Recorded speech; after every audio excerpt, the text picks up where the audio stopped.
வணக்கம். இன்னைக்கு கறி சமையல்ல சப்பாத்திக்கு ஒரு சூப்பரான சைட் டிஷ் பன்னீரும் கேப்சிகமும் வச்சு பன்னீர் கேப்சிகம் புர்ஜி எப்படி செய்யறதுன்னு பார்க்கலாம் வாங்க.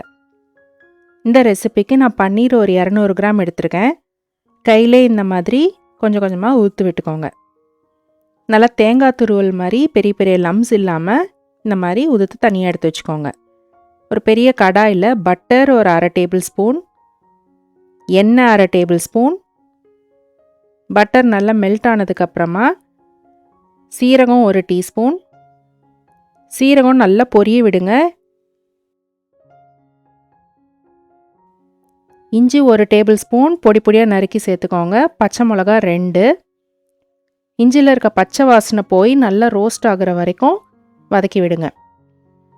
இதில் வெங்காயம் சேர்த்துக்கலாம். நல்லா பெரிய சைஸ் வெங்காயம் பொடி பொடியாக நறுக்கி சேர்த்துக்கோங்க. உப்பு 1 பிஞ்ச்.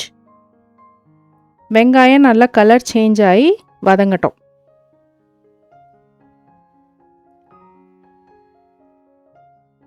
இப்போ இந்த ஸ்டேஜில் தக்காளி சேர்த்துக்கலாம். ஒரு சின்ன சைஸ் தக்காளி பொடியாக நறுக்கி சேர்த்துக்கோங்க. தக்காளிக்கு உப்பு 1 பிஞ்ச்.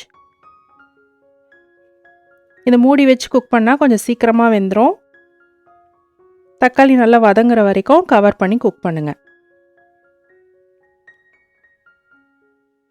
இப்போ இந்த ஸ்டேஜில் மசாலா பொடியெல்லாம் சேர்த்துக்கலாம்.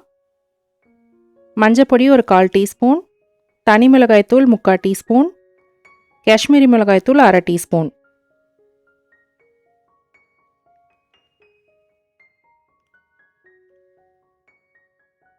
கேப்சிகம் நான் இன்றைக்கி 1 எடுத்திருக்கேன். விதையெல்லாம் ரிமூவ் பண்ணிவிட்டு நல்லா பொடியாக நறுக்கி சேர்த்துக்கோங்க. உப்பு ஒரு 1/4 டீஸ்பூன். கேப்சிகம் நமக்கு லைட்டாக தண்ணி விடும். மூடி வச்சு அந்த விடுற தண்ணியிலே கொஞ்சம் நேரம் வேகட்டும். கேப்சிகம் நமக்கு கொஞ்சம் க்ரன்ச்சியாக இருந்தால் தான் நல்லாயிருக்கும் சாப்பிட்றதுக்கு.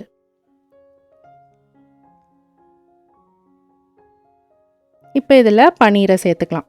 நம்ம ஒரு ஸ்டேஜ்லேயும் கொஞ்சம் கொஞ்சமாக உப்பு ஆட் பண்ணியிருக்கோம். பன்னீரை கலந்துட்டு நீங்கள் டேஸ்ட் பார்த்துட்டு தேவைப்பட்டால் மட்டும் உப்பு இதுக்கு மேலே சேர்த்துக்கோங்க.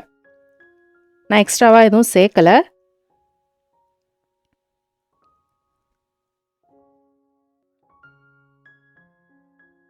நல்லா பிளெண்ட் பண்ணிவிட்டு கடைசியாக கொத்தமல்லி இலை 2 டேபிள் ஸ்பூன் பொடியாக நறுக்கி சேர்த்துக்கோங்க.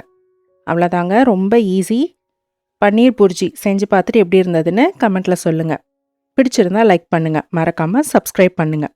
நன்றி.